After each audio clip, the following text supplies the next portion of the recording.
योग दर्शन तृतीय विभूतिपाद सूत्र संख्या 24 आज पढ़ेंगे। सूत्र है बलेषु हस्ति बलादीनि। शब्दार्थ बलेषु हस्ति आदि बलों में संयम करने से। हस्ति बलादीनि हस्ति बल आदि प्राप्त होते हैं।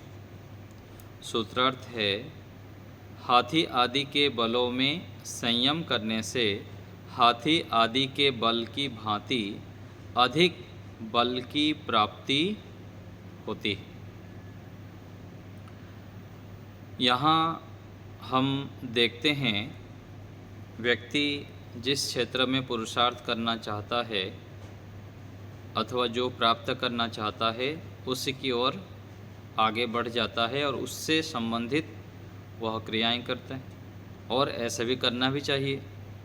जो हम बनना चाहते हैं, जैसे हम अपने जीवन को निर्माण करना चाहते हैं, उससे संबंधित जो व्यक्ति हैं, वस्तु है, उससे संबंधित जो ज्ञान विज्ञान है उसको ग्रहण करना चाहिए। तो ऐसे ही जो बलवान बनना चाहते हैं, शारीरिक रूप से अधिक बलवान बनना चाहते हैं, उनके लिए जो बल से युक्त है अथवा जो बलवान हैं उनसे संपर्क करना चाहिए, उनसे सलाह लेनी चाहिए। तो इस सूत्र में यही कहना चाह रहे हैं कि संयम जो बलवान व्यक्ति है, बलयुक्त हैं, उनसे संपर्क करने से उनसे ऐसे व्यक्तियों का अथवा उस प्रकार से जो बल से युक्त हैं उनको ज्ञान का विषय बनाएं, संयम उसमें करें। योगार्थ प्रकाश इस सूत्र में यह बतलाया है कि हाथी आदि बलयुक्त पदार्थों में संयम करने से बल की प्राप्ति होती है। तो बल की प्राप्ति का प्रकार, जब व्यक्ति किसी महान बलवान पुरुष को देखता है और स्वयं उस जैसा बलवान बनना चाहता है, तब उसके खान पान, व्यायाम आदि सभी व्यवहारों को देखता है और उसी की भांति स्वयं भी व्यवहार करता है तथा मन में उसी जैसा बनने की तीव्र इच्छा करता है। सभी देखते हुए फिर साथ साथ तीव्र इच्छा भी चाहिए, तो उसी के समान बलवान हो जाता है। केवल महापुरुष के बल में संयम करने मात्र से उस जैसा बलवान नहीं बन सकता है। इसी प्रकार से सर्वत्र जानना चाहिए। तो एक तो शास्त्र में हम पढ़ते हैं महापुरुषों के विषय में, केवल उनको देखने से काम नहीं चलेगा। साथ साथ क्या है, जैसे हमारे हनुमान जी हैं तो वीर हनुमान कहते हैं, भीम जी हैं, और जितने भी महापुरुष हम देखते हैं उनके साथ साथ यहाँ जो प्रत्यक्ष रूप में बलवान हैं ऐसे व्यक्तियों को भी आलंबन बनाना है और उनके खान पान और किन किन वस्तुओं को खाने से बल बढ़ता है, इन सब में हमको संयम करना चाहिए जो अधिक बलवान बनना चाहते हैं। सामान्य बलवान तो ठीक है, योगाभ्यास के लिए भी आवश्यकता है। एक उपनिषद में पंक्ति आती है कि न अयम आत्मा बलहीनेन लभ्यो। जो बल से हीन है, निर्बल व्यक्ति है, उत्साही व्यक्ति नहीं है, पराक्रम से युक्त व्यक्ति नहीं, उसको ईश्वर भी प्राप्त नहीं होते। आत्मा, परमात्मा आदि जो विशेष आध्यात्म की उपलब्धि है वो प्राप्त नहीं कर पाता है, क्योंकि समाधि प्राप्ति के लिए भी घंटों घंटों कई घंटा ध्यान करना पड़ता है। और जो उत्साही निरुत्साही व्यक्ति हैं, बलहीन व्यक्ति है, वो कहाँ ध्यान कर पाएगा अधिक देर तक। और ध्यान यदि नहीं करेगा अधिक देर तो फिर ईश्वर का सानिध्य, ईश्वर का साक्षात्कार, समाधि लगाना, क्लेशों को दग्धीभूत करना आदि कार्य वह नहीं कर सकता है। इसलिए बल तो आवश्यक है, लेकिन रेसलर बनना, अधिक पूरा बॉडी बना के हुए क्विंटल कई क्विंटल बनते हैं, अपने शरीर को वजन को बढ़ाते हैं, इतना आवश्यक नहीं है। सामान्य रूप से स्वस्थ शरीर और जितना शरीर होने से हमको अपने दैनिक दिनचर्या को हम ठीक से अच्छी प्रकार से कर पाएँ और उत्साहपूर्वक कहीं भारी उठाना पड़े तब भी उठा सकते हैं। तो इसलिए एक आयु तक हमको भारी व्यायाम आदि भी करना पड़ता है। आगे है, यदि कोई व्यक्ति यह मानता हो कि जिसमें संयम करते हैं उसका बल संयम करने वाले को प्राप्त होता है, तो उसके अनुसार जिसमें संयम किया गया है उसका बल न्यून हो जाना चाहिए, किंतु ऐसा नहीं होता है। इससे यह जानना चाहिए कि संयम मात्र से बल प्राप्त नहीं होता है। दूसरी बात यह भी जानना चाहिए कि क्या योगी वायु के बल में संयम करने से वायु जितना बल प्राप्त कर लेता है अथवा नहीं। यदि वायु जितना बल प्राप्त कर लेता है तो क्या समुद्र में वायु के बल से जो तूफान आता है तो उतना तूफान समुद्र में योगी के बल से आ सकता है क्या? ये प्रश्न है। भूमि के बल में संयम करने से भूमि जितना बल योगी में आ सकता है क्या? इसका समाधान यह है कि वायु और भूमि जितना बल योगी में नहीं आता, किंतु मनुष्य की स्थिति के अनुसार योगी के बल की मात्रा बढ़ जाती है। वो जितना पुरुषार्थ करता है, जिस प्रकार से खान पान करता है, अच्छे जो बलवान व्यक्ति हैं उनके मार्गदर्शन में चलता है, तो वह उस प्रकार से बल बढ़ जाता है।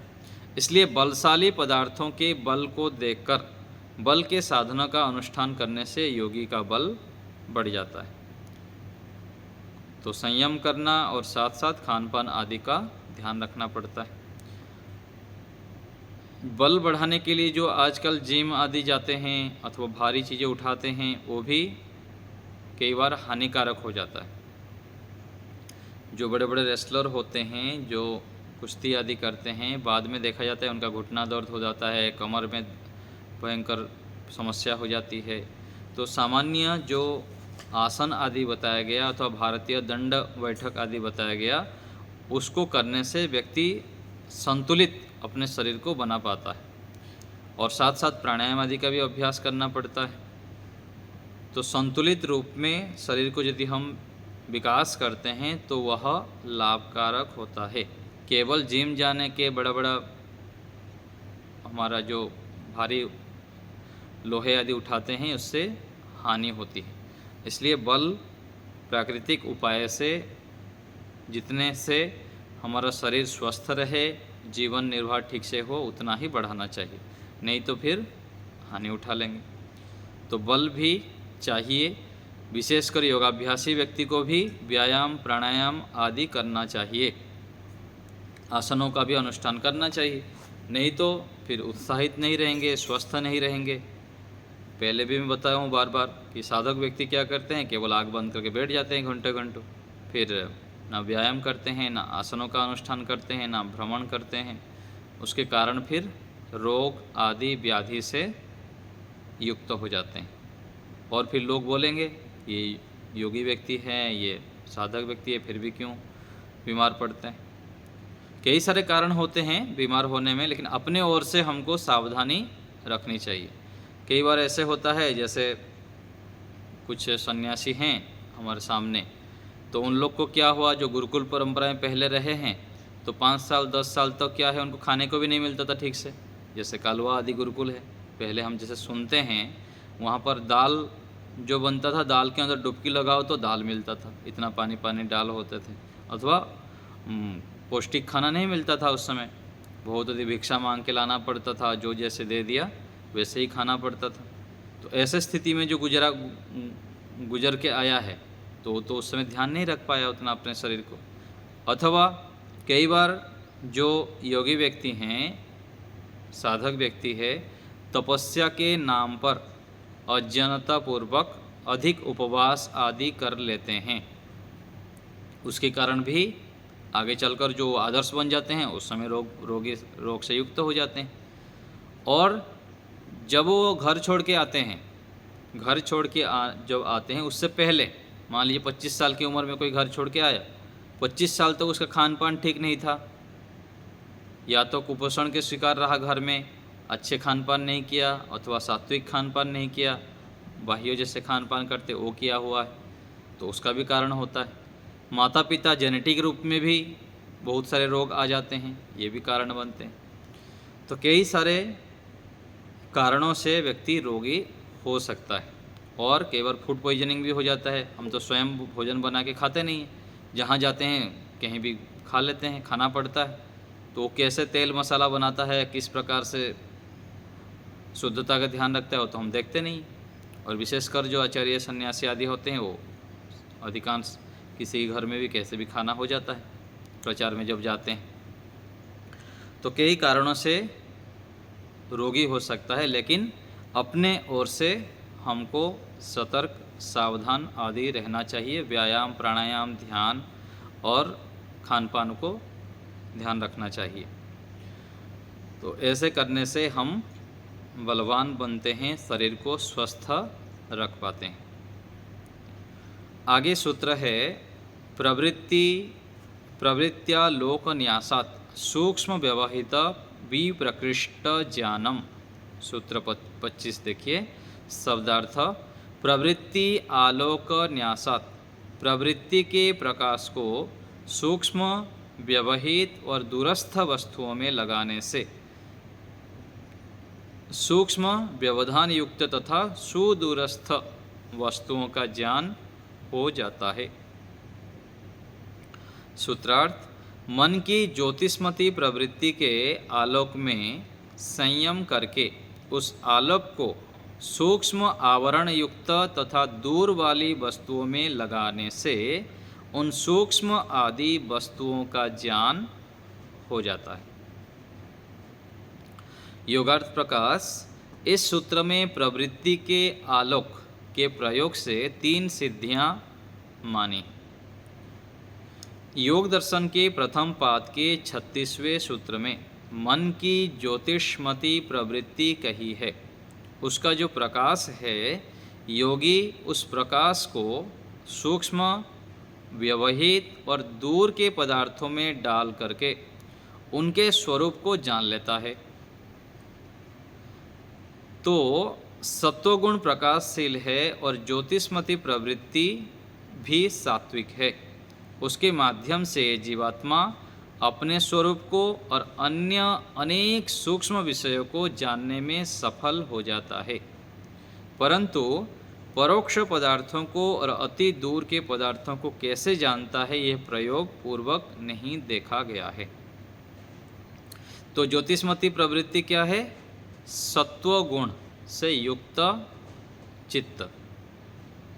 तो मन जब सत्वगुण से युक्त रहता है, विशेष सत्वगुण, अधिकांश जब सत्वों में प्रतिष्ठित हो जाता है, तो वहाँ पर क्या है, जो वस्तुओं को जानने में, व्यवहार करने में और सूक्ष्म चीज़ों को समझने में, जानने में समर्थ हो जाता है।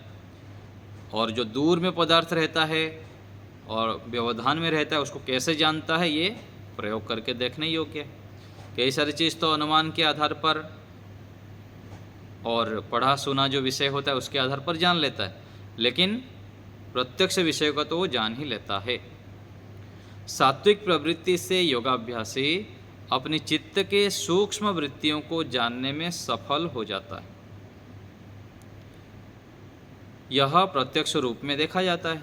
जो योगाभ्यास करता है, जो खान पान को ध्यान रखता है, देखना, सुनना, खाना, पीना, विचारना जो सत्वगुण युक्त करता है, वह सूक्ष्म विषयों को जान लेता है, वृत्तियों को जान लेता है।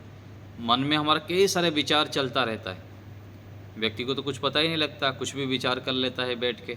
लेकिन योगाभ्यासी जो सात्विक प्रवृत्ति से युक्त है, सत्वगुण से युक्त है, वो अपने विचारों को पूरा सूक्ष्मता से जान लेता है, गलत विचारों को रोकता है और अच्छे विचारों को निरंतर बढ़ाता रहता है। कई बार हम बोलते हैं ना कि हम चाहते हैं, फिर भी रात को गलत स्वप्न आता है, ध्यान में बैठता हूँ, मन लगता ही नहीं है, इधर उधर का विचार आता है। ये कैसे होता है? इसका मूल कारण है कि पहले जो व्यवहार में अनेक वर्षों से हम कई सारे विचार गलत संग्रह करते रहते हैं, और दूसरा एकांत में जब रहते हैं वो भी गलत विचारों की आवृत्ति करते रहते हैं। कुसंस्कारों के कारण देखना, सुनना, विचारना सब इकट्ठा पूरा कर दिए और फिर व्यक्ति शिकायत करता रहता है, मेरा मन मानता नहीं है, मेरे अंदर डिप्रेशन आ जाता है, स्वप्न दोष होता है, अथवा कई सारे कारण, रोगी रहता है, बीमार रहता है, चिड़चिड़ा हो जाता है, क्रोधी हो जाता है। इसलिए सत्व में प्रतिष्ठित होने के लिए प्रयत्न करना चाहिए। देखना, सुनना, खाना, पीना, जो भी कार्य करते हैं उसमें बहुत सावधानी पूर्वक अच्छे अच्छे हमको संग्रह करना चाहिए। तो ये प्रत्यक्ष रूप में देखा जाता है कि सत्व से युक्त होने पर हम सूक्ष्म विचारों को जान लेते हैं। योगाभ्यास के समय योग के विरुद्ध वृत्तियों को जानकर उनको रोक देना और सात्विक वृत्तियों को ईश्वर प्राप्ति की ओर लगा देना। जैसे पीछे हम पहले पाद में पढ़े थे, कौन सा था? क्लिष्ट अक्लिष्ट वृत्तियाँ। क्लिष्ट वृत्तियाँ क्या है? हानिकारक, जो मोक्ष में बाधक है, ईश्वर प्राप्ति में बाधक है, दुखदायी है, वो सब क्लिष्ट वृत्तियाँ हैं। और अक्लिष्ट वृत्तियाँ जो हमको योगाभ्यास में, मोक्ष प्राप्ति में, सुख शांति आदि प्राप्ति में सहायक होते हैं। तो इन दोनों को योगाभ्यासी व्यक्ति देखता है, साधक व्यक्ति देखता है सावधान पूर्वक, फिर क्लिष्ट वृत्तियों को रोक देता है और अक्लिष्ट वृत्तियों को चलाता रहता है। एक व्यास भाष्य में आता है, पीछे हम पढ़ चुके हैं, जो चित्तरूपी प्रवाह है, बहुत ही पापाय बहुत ही कल्याणाय। हर समय हमारे मन में कुछ पाप वृत्तियाँ चलता है, कुछ अच्छे वृत्तियाँ, कल्याण की मार्ग पर ले जाने वाली वृत्तियाँ चलते रहते हैं। ये प्रवाह ऐसे डामाडोल चलता रहता है। जो सावधान सतर्क रहता है वह फिर पाप वृत्तियों को रोक के अच्छे वृत्तियों को, सत्व और श्रेष्ठ विचारों को चलाता है। तो योगाभ्यास से व्यक्ति धीरे धीरे करके ऐसे सामर्थ्य से युक्त हो जाता है कि वह इन दोनों को जानने में समर्थ होता है। पहले तो पता ही नहीं है, चलता ही रहता है, चलता ही रहता है, क्या कर रहा हूँ, क्या खा रहा हूँ, क्या विचार रहा हूँ, कुछ पता ही नहीं रहता। आगे चलकर धीरे धीरे ये पता लगता है कि ये मेरे लिए हानिकारक है, ये लाभकारक है। तो जो ज्योतिषमती प्रवृत्ति से ये क्या है, वो सिद्ध हो सकता है योगाभ्यासी।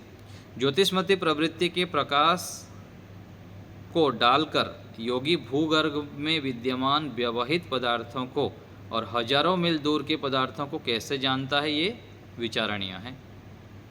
कोई प्रयोग करके देखे, पुरुषार्थ करे तो पता लगे। तो इसलिए बहुत सारे गूढ़ रहस्य है योगाभ्यास। जो ऋषियों का ज्ञान है बहुत अधिक विस्तृत है, और इसको जब हम जीवन में लाते रहते हैं तो सामान्य जो कष्ट, बाधाएं, परेशानियां जीवन में आता है तो कुछ भी नहीं है।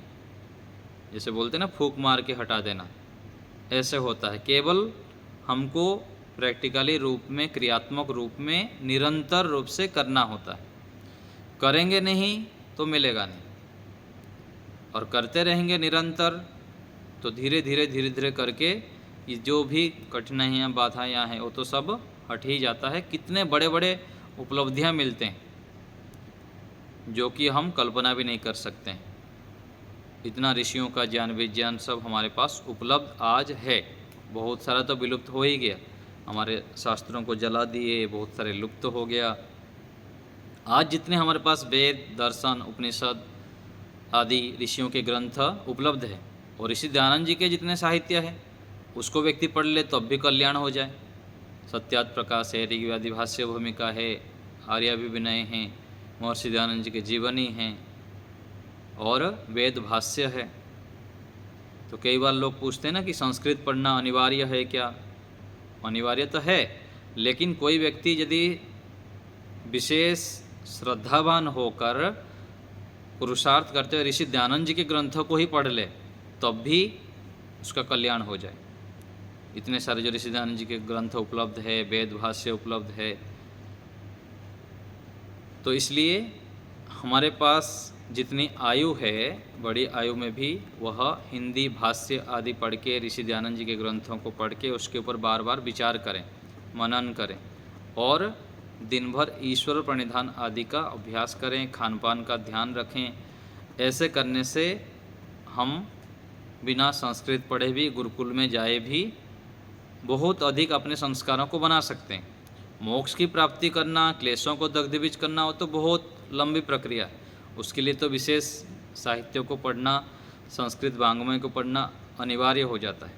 क्योंकि हमारे सामने अभी जो उपलब्ध हैं, पूज्य स्वामी सत्यवती महाराज जी से लेकर ऋषि दयानंद जी और भी जो भी दिखते हैं विशेष योगाभ्यासी, सामान्य तो ठीक है, लेकिन जो विशेष योगाभ्यासी कर रहे हैं उनको जब देखते हैं तो उन लोग व्याकरण आदि जो संस्कृत वाङ्मय हैं उसको गहरा अध्ययन किए हुए हैं। तो ऐसे भी कोई करना चाहे, संस्कार बनाना चाहे तो वो भी कर सकता है। और दूसरे तरफ हम ऋषियों के ग्रंथों से भी लाभ लेकर आगे बढ़ सकते हैं। तो यहाँ हम देखें कि ज्योतिषमती प्रवृत्ति अर्थात जो मन है उसको सत्व गुण में प्रतिष्ठित करते हुए हम यहाँ के सूक्ष्म व्यवहारों को, ज्ञानों को, अपने दोषों को भी जान सकते हैं और दूरस्थ जो पदार्थ है उसको कैसे जानते हो, परीक्षण रूप में एक अनुमान करके सामान्य तो जानकारी हो जाती है दूसरे के यहाँ के व्यवहारों के आधार पर दूसरों को, लेकिन विशेष जो ज्ञान है वह परीक्षणीय है। ऐसे हम यहाँ पर समझें। आज यहीं रखते हैं। आप लोग को कुछ पूछना हो तो बताइए। जी बताइए सचदेवा साहब।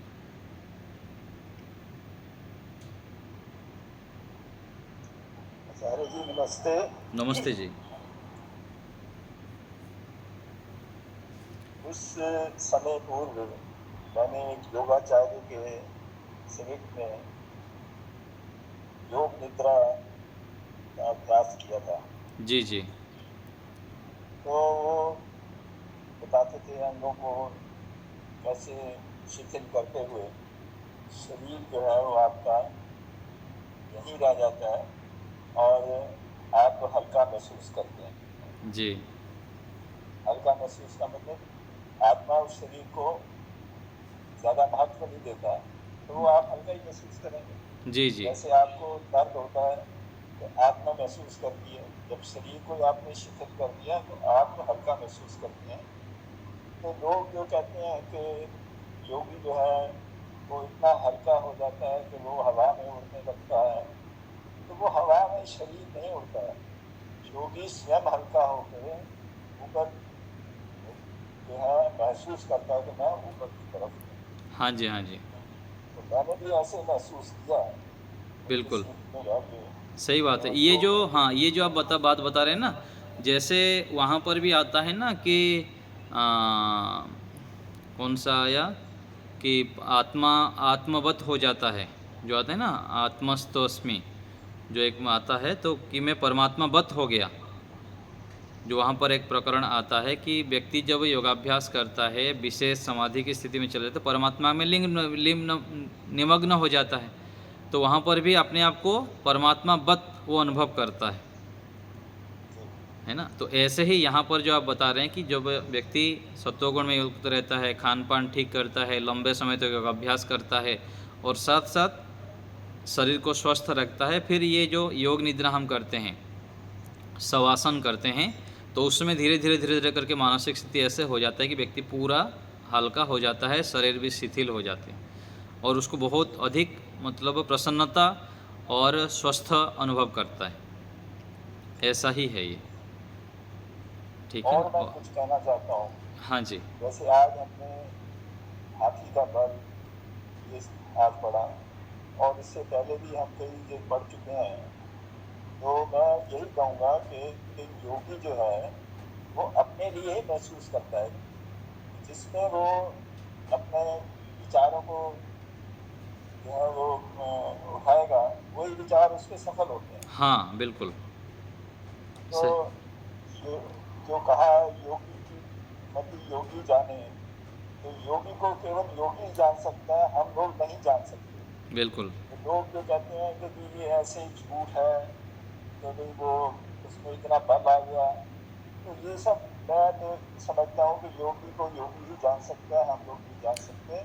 वो बल जो है वो फिजिकल बल नहीं है, वो सारा जो है आत्मिक बल है। बिल्कुल। तो इस प्रकार हमें जानना चाहिए, ये मेरा विचार है। बिल्कुल। धन्यवाद। तो ऐसा ही है, जिस क्षेत्र में जो मेहनत किया हुआ रहता है उसी क्षेत्र से संबंधित उसको ज्ञान होता है और वो जानने में समर्थ हो जाता है। तो शारीरिक बल से अधिक आत्मिक बल, मानसिक बल उससे भी अधिक होता है।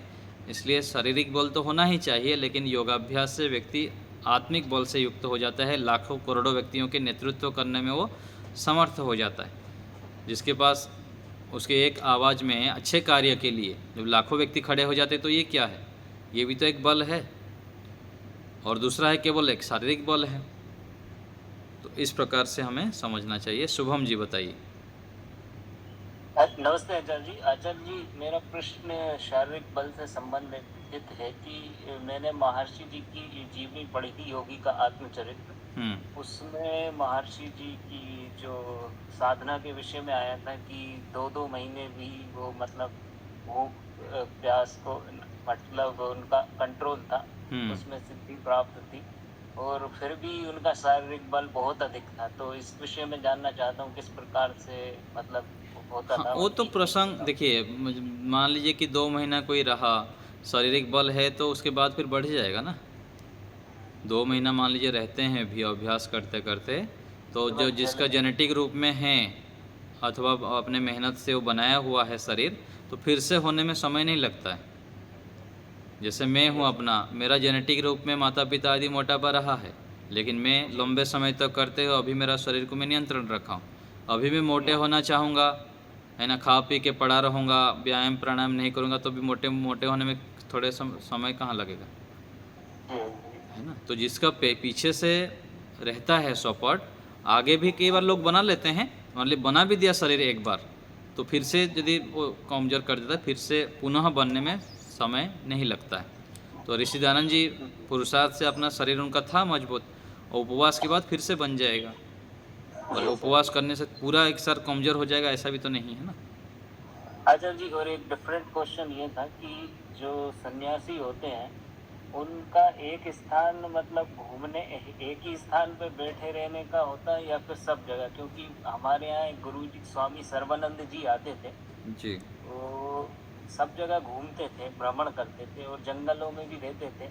और उन्होंने एक मतलब बात बताई थी कि मुझे मतलब उन्हें हमारे घर पे आते थे तो हमने देखा भी था आँख से, और पूछा था उनसे जी, कि स्वामी जी आपको मतलब मच्छर नहीं काटते थे? तो वो शक्कर और नमक उन्होंने छोड़ रखी थी। अभी 127 साल एज है उनकी, जी। लुधियाना में रहते हैं पंजाब में। तो वो बता रहे थे कि शरीर में मतलब विष होता है, अगर नमक और शक्कर ना खाया जाए तो मुँह में। हम लोगों से कह रहे थे कि जे सर्प भी मर जाता था उनको डसने पर, ऐसा।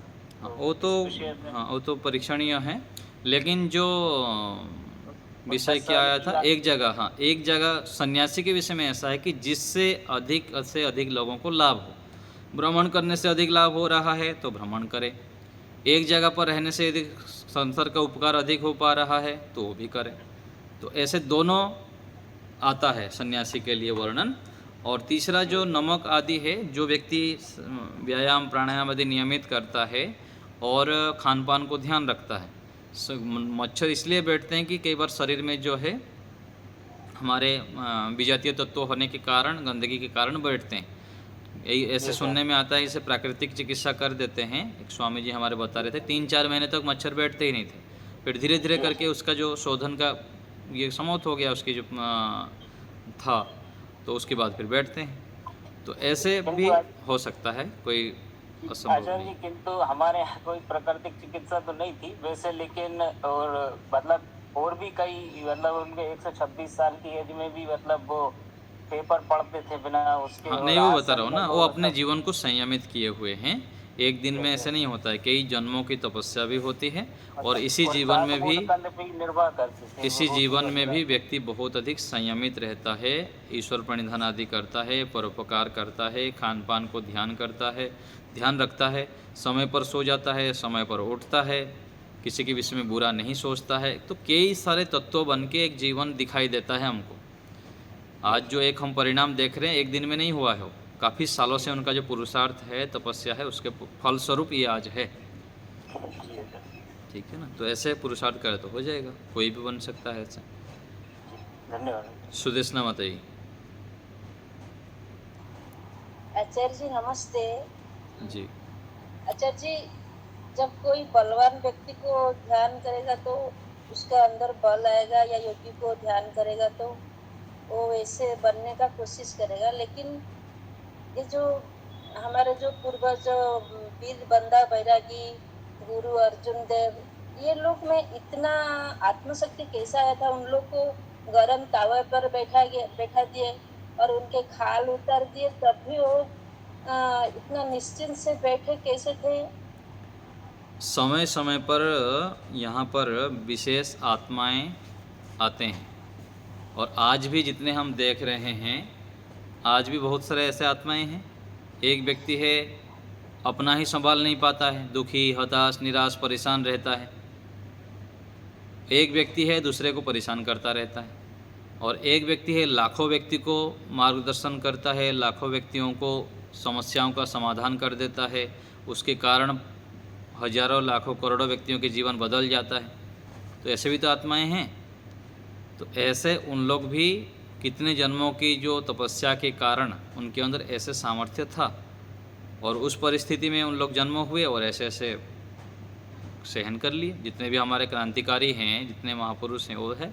आज भी देखिए, आज जो बॉर्डर में खड़े हैं, भारत पाकिस्तान बॉर्डर में जो सेना सिपाही लोग हैं, वो अपने जीवन को हथेलियों में लेके खड़े तो हैं, जो जम्मू कश्मीर आदि में ड्यूटी दे रहे हैं। एक व्यक्ति है कि अपने घर को पला रहा है, या किसी एक व्यक्ति को सहयोग नहीं कर रहा है, और दूसरे देश की रक्षा के लिए वो कार्य कर रहे हैं। केवल पैसा के लिए होता तो पैसा भी उनके घर में कमी नहीं होगा। बहुत सारे सैनिक ऐसे हैं कि घर में उनके करोड़पति होंगे, पिताजी दादाजी का बहुत पैसा रखा हुआ है, लेकिन भावना है देश राष्ट्र के लिए कुछ करने की। कौन अपने जीवन को गंवाना चाहता है? तो ऐसे उस समय भी ऐसे महान आत्माएं थे, और आज भी ऐसे आत्माएं हैं जो कि औरों के लिए जीते हैं।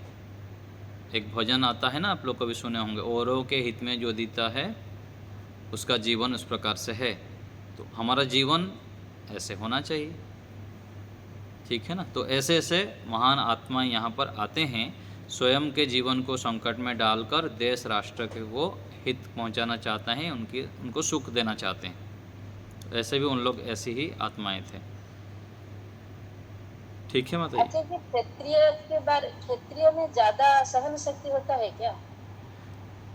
देखिए, क्षत्रिय, हाँ वो तो होगा ही ना, जेनेटिक रूप में जो भी हमारे पास आज होता है क्षत्रिय। जैसे हमारे देखिए आप, जो महाराणा प्रताप जी के वंशजर विषय में आता है, उन लोग जन्म से ही क्षत्रिय होते हैं, अपने जीवन को नौछावर कर देते थे इसके लिए। छत्रपति शिवाजी के पूरा टाइम का देखें और महाराणा प्रताप जी का देखें तो माताएं भी कितने वीर होते थे, समय आने पर अपने जीवन कुर्बानी करने के लिए तैयार रहते। तो वो पूरा अंदर से खून में ही रहता था। वो उस काल को छोड़ दीजिए, आज देखिए ना, दक्षिण में आप जाएंगे तो जन्म से ही, छोटे आयु से बाद ही उन लोग वेद मंत्र पूरा कंठस्थ रहता है उनको। क्योंकि जन्म से जैसे माता पिता के खून में जिस प्रकार विचार रहता है, जिस प्रकार से उनका सोच व्यवहार होता है, वो संतान के ऊपर अंदर आ जाते हैं।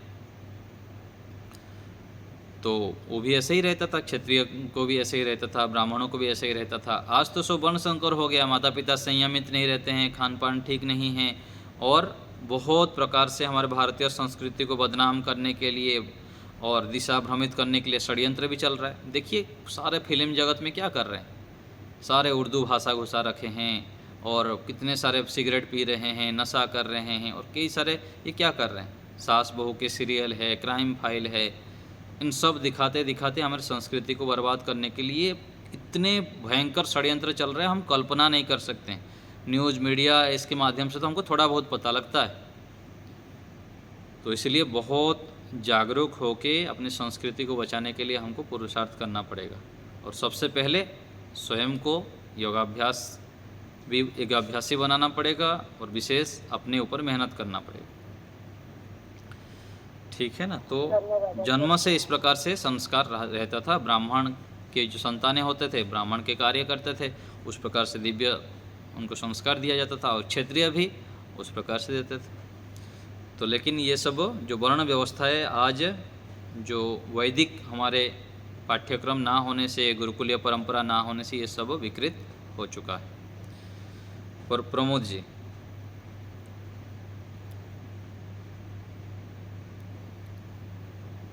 आचार्य जी नमस्ते।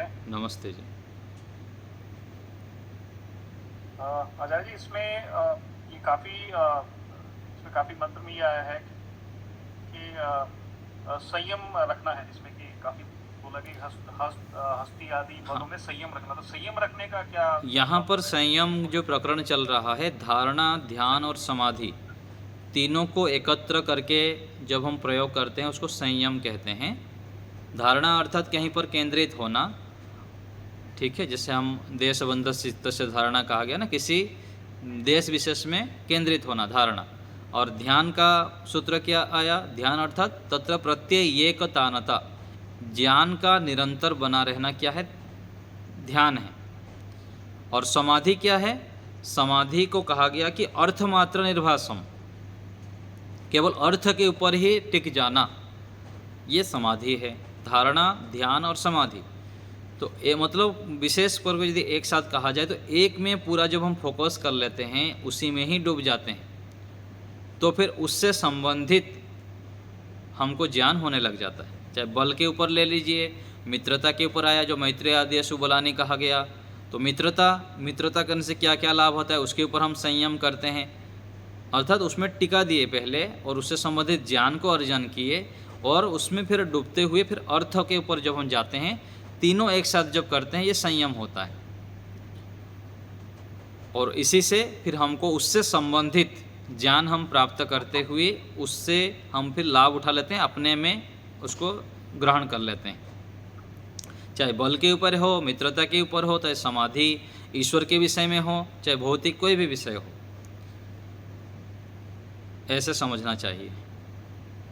संयम मतलब यहाँ पर ये कहना चाह रहे हैं। पीछे आया है प्रकरण में सूत्र आया है कि धारणा, ध्यान और समाधि त्रयम एकत्र संयम, तीनों का एक साथ होना, ये संयम, इस जगह पर ये संयम है। बाकी व्यवहार में जो हम संयम करते हैं वो तो कि अपने इंद्रियों को बस में रखो, खुला मत छोड़ो, ये संयम का मतलब है व्यवहार में। और इस जगह पर इस प्रकरण में संयम का जो चल रहा है, ये धारणा, ध्यान, समाधि को एकत्र प्रयोग करना। ठीक है, तो उसमें मतलब डूब जाना, जिस विषय को हम जाना चाहते हैं उसमें डूब जाना। जी बताइए। और इसमें एक जगह पे और जैसे आया है कि जब हम हाथी को देख रहे हैं जिसमें बल है, तो उसको हम देखते हैं और फिर हम उसी की तरह व्यवहार भी करते हैं। हाँ, की तरह जैसे हम तीव्र इच्छा भी रखते हैं अपने मन में कि हमारे भी वैसी हो जाए। बिल्कुल। तो इसको हम दूसरी तरीके से भी देख सकते हैं कि जैसे हम किसी जानी व्यक्ति को देखते हैं और वहाँ से उनको देख करके हमें प्रेरणा मिलती है, इच्छा होती है हमें भी कि हम भी जो है इस ऐसे ही शिक्षा ग्रहण करें, ऐसी हमारे भी। बिल्कुल बिल्कुल। और वो शिक्षा के बाद फिर हम उसको व्यवहार में लेके आए। सबसे इम्पोर्टेंट चीज़ है, महत्वपूर्ण चीज़ है व्यवहार में लेके आए। बिल्कुल। व्यवहार में नहीं लेके आएंगे और शिक्षा सिर्फ हमने ले ली, व्यवहार हमारा अनुचित है, तो उस ऐसी शिक्षा का भी कोई फायदा नहीं है। बिल्कुल। तो ऐसे ही इसमें कि इच्छा तो हमने कर ली कि बल हमारे अंदर हो और हमने ऐसा काम भी किया कि बल हमारे अंदर आ गया, लेकिन अगर व्यवहार में वो नहीं बल, अगर वो सही डायरेक्शन में अगर वो बल इस्तेमाल नहीं हो रहा, सही काम में अगर वो नहीं बल आ रहा, तो ऐसे बल का भी कोई फायदा नहीं। हानि है। वही तो बताया ना मैं कि जैसे हम जिम आदि जाते हैं, बल बढ़ाते हैं, तो फिर हानिकारक होता है ना व्यक्ति को। वो जिम जब जाते हैं तो फिर रजोगुण तमोगुण से व्यक्ति युक्त हो जाता है। जिम आदि का जो आजकल प्रचलन है ना, बल तो बढ़ना ठीक है, एक साधनों का प्रयोग कर रहा है व्यक्ति, कोई व्यायाम करता ही नहीं, वो जाके कर रहा है, लेकिन वहाँ का वातावरण उस प्रकार से है, उस साधनों के फिर खान पान भी उस प्रकार से हो जाता है कि बल कुछ काम का ही नहीं होता, अपना ही हानि कर देता है। कई बार कमर में चोट लग जाता है, घुटने में ये हो जाता है। इसलिए भारतीय जो संस्कृति क्या रहा है, दंड बैठक का रहा है ना, और कसरत करने का रहा है। इससे व्यक्ति क्या है, सामान्य रूप से बलवान भी रहता था और साथ साथ योगाभ्यास में भी सफल होता था। तो ऐसे हमको समझना चाहिए। तो किसी भी विषय में हम जब निरंतर पुरुषार्थ करते हैं, जिससे जो हम बनना चाहता है उससे संबंधित हम लगातार सुनते हैं, पढ़ते हैं, देखते रहते हैं, तो ऐसे बनने में समय नहीं लगता है, चाहे योगाभ्यासी बनने में हो और चाहे भौतिक क्षेत्र में भी हो। तो इस प्रकार से यहाँ समझना चाहिए हमको। ठीक है, जी सर, धन्यवाद। चलिए अब हम थोड़ी देर के लिए ध्यान का अभ्यास करते हैं।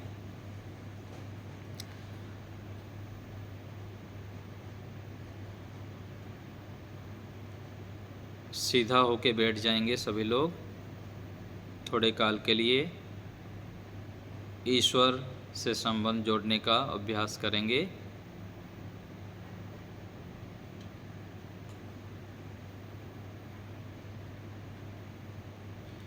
प्रारंभ में जब हम ध्यान का अभ्यास करते हैं तो बोल बोल करके अथवा आजकल जैसे यूट्यूब आदि में ध्यान का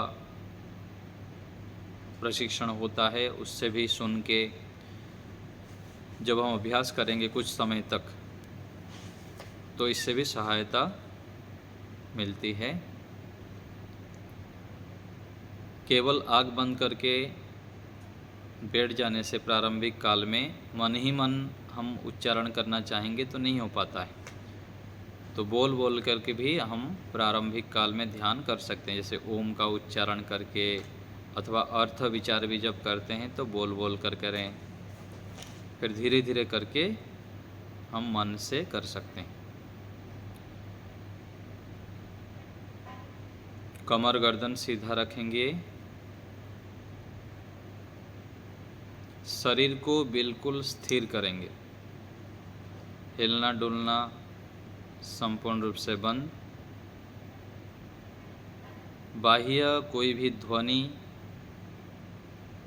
किसी भी प्रकार से बाह्य दृष्टि नहीं रखेंगे, अंदर प्रवेश करेंगे। आँखों के सामने घनघोर अंधकार की स्थिति बनाएंगे, काला पर्दा टांग देंगे आँखों के सामने। परमपिता परमेश्वर हमारे साथ विद्यमान हैं, चेतन हैं, हमें देख सुन जान रहे हैं, सर्वव्यापक हैं, निराकार हैं। मैं ईश्वर के अंदर डूबा हुआ हूँ, मेरे चारों ओर ईश्वर हैं, मैं आत्मा हूँ। ईश्वर की महती अनुकंपा से मुझे ध्यान करने का सुअवसर प्राप्त हुआ है।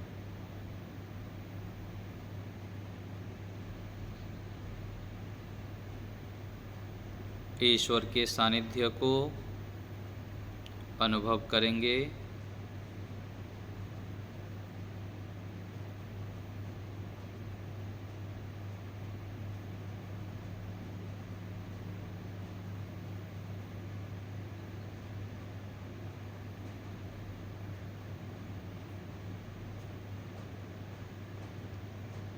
अब हम ओम का उच्चारण 3 बार करेंगे।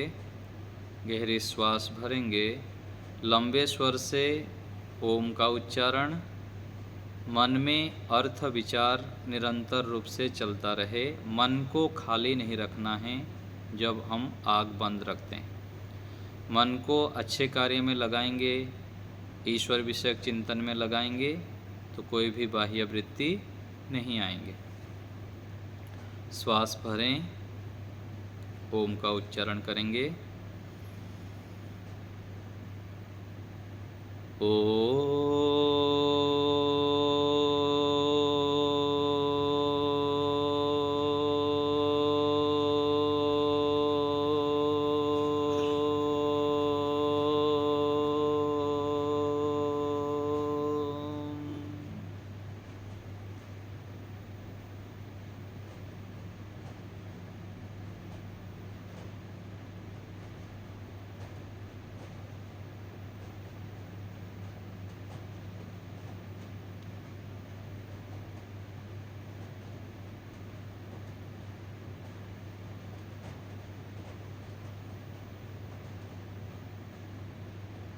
पुनः श्वास भरें।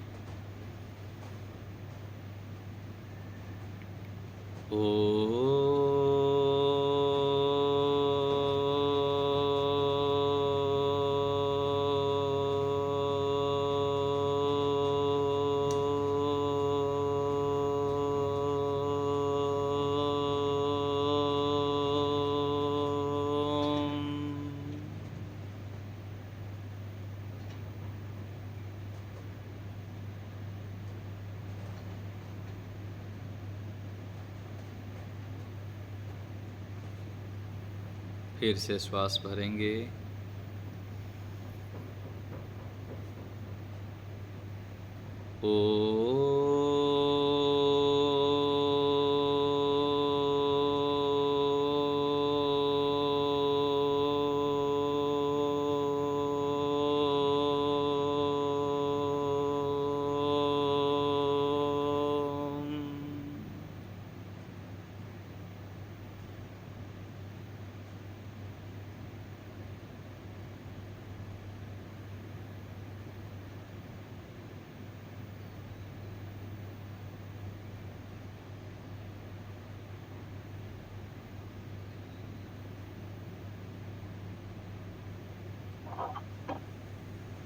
ईश्वर समर्पण पूर्वक मन में ओम ओम का जप अर्थ विचार पूर्वक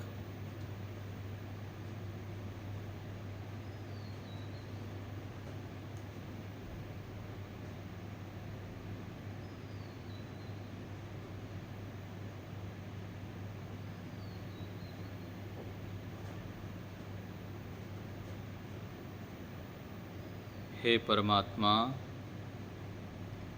आप मेरे हैं, आप मेरे परम हितैषी हैं। हे परम दयालु परमात्मा, आप मेरे ऊपर कृपा कीजिए, आप मुझे सद्बुद्धि दीजिए। मुझे सद्बुद्धि दीजिए।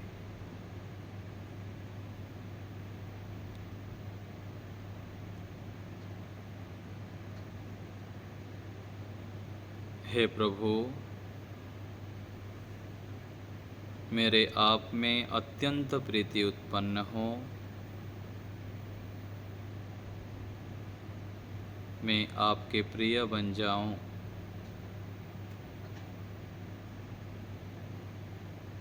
व्यवहार में आपकी आज्ञाओं को स्मरण रखते हुए कार्य करूं।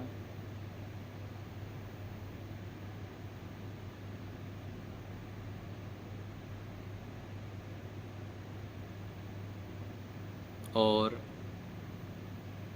आपके अंग संग में रहते हुए जीवन को श्रेष्ठता की ओर ले जाऊं, ऐसी ज्ञान विज्ञान मुझे प्रदान कीजिए पिता।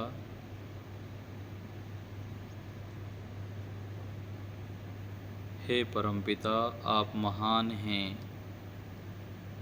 आपने ही मुझे यह शरीर आदि प्रदान किए हैं।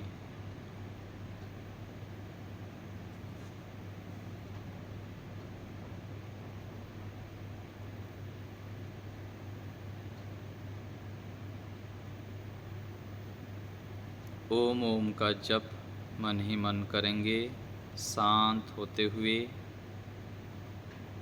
ईश्वर के गुणों को अनुभव करेंगे।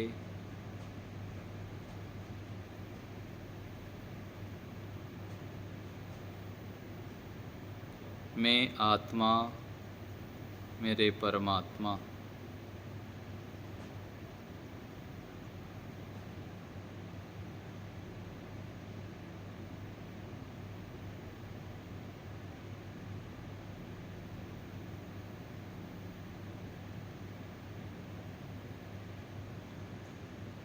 पूर्ण समर्पण। प्रभु आप मेरे हैं, मैं आपका हूँ।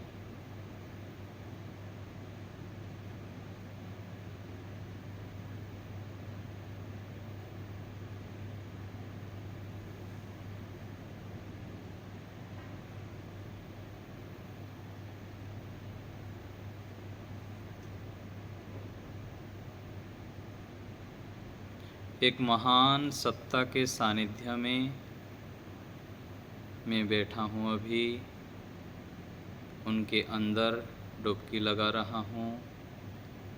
ज्ञान के समुद्र हैं, ज्ञान के सागर है, बल के आनंद के सागर हैं परमात्मा।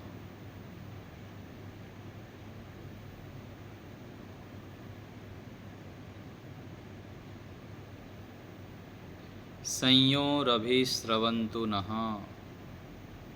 सुख की वृष्टि हो रही है, उसको मानसिक रूप में अनुभव करेंगे। जैसे वर्षा में हम भीगते हैं, ऐसे ही परमात्मा चारों ओर से सुख की वृष्टि कर रहे हैं।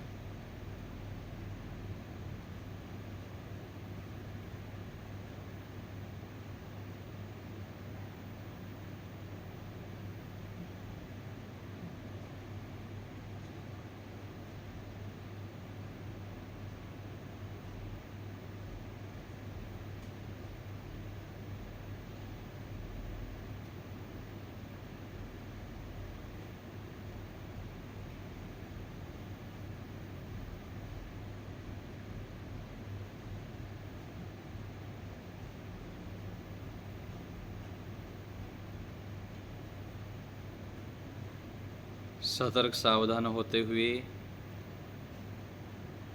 केवल ईश्वर का चिंतन, चारों ओर परमात्मा का प्रकाश बरस रहा है। ईश्वर हमारे साथ विद्यमान हैं।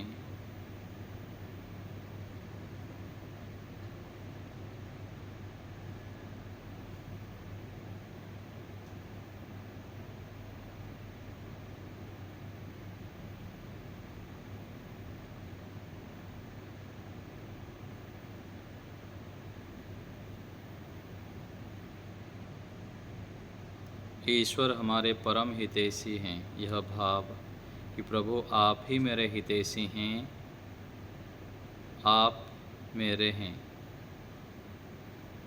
मेरे ऊपर कृपा कीजिए, दया कीजिए प्रभु।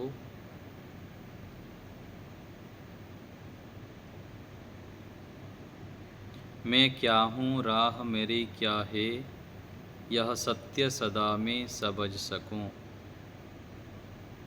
मुझे सत्य मार्ग पर ले चलिए, श्रेष्ठ मार्ग पर ले चलें प्रभु।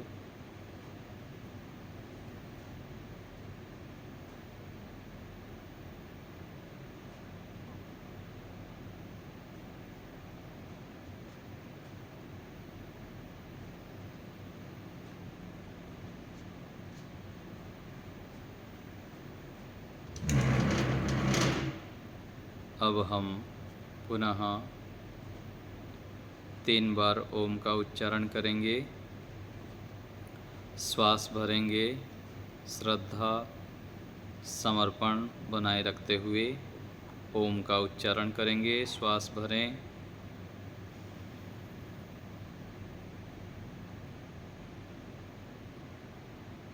ओ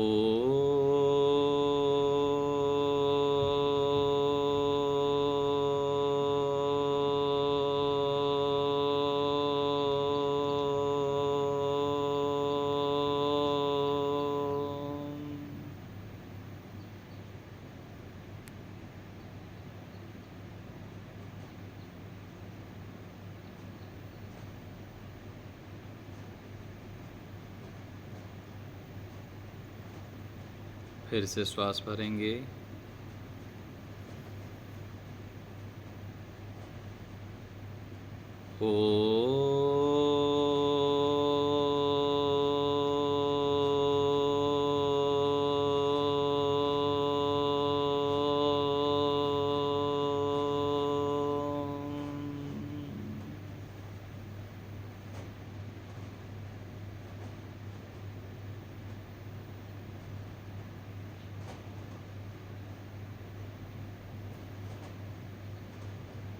पुनः श्वास भरेंगे।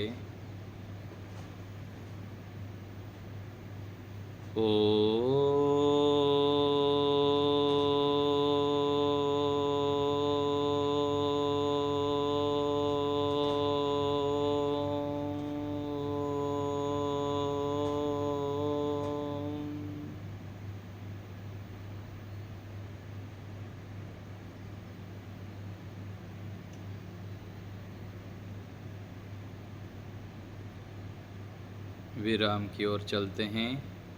ईश्वर को धन्यवाद करेंगे।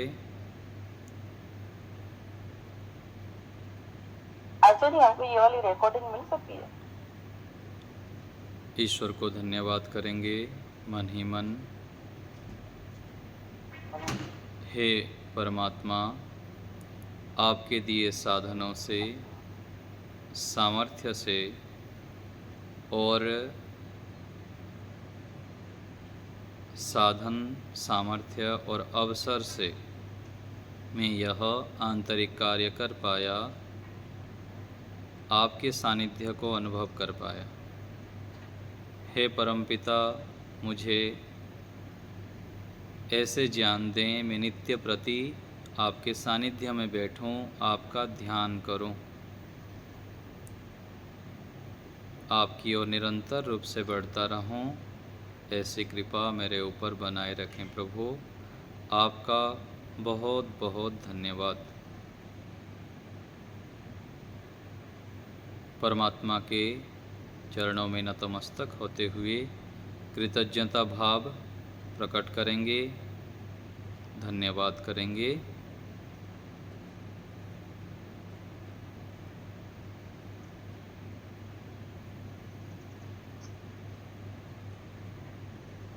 आचार्य जी, आपने जैसे उपासना अभी कराई थी, तो क्या थोड़ी इसकी देर रिकॉर्डिंग मिल? थोड़ी देर रहिए, बताता हूँ। अब हम विराम देंगे। धीरे धीरे हाथों को घर्षण करते हुए मुख में स्पर्श करेंगे।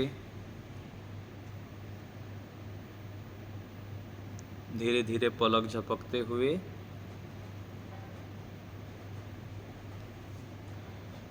नेत्रों को खोलेंगे। इस प्रकार से हम ध्यान का अभ्यास प्रत्येक दिन करें। यहीं विराम देते हैं।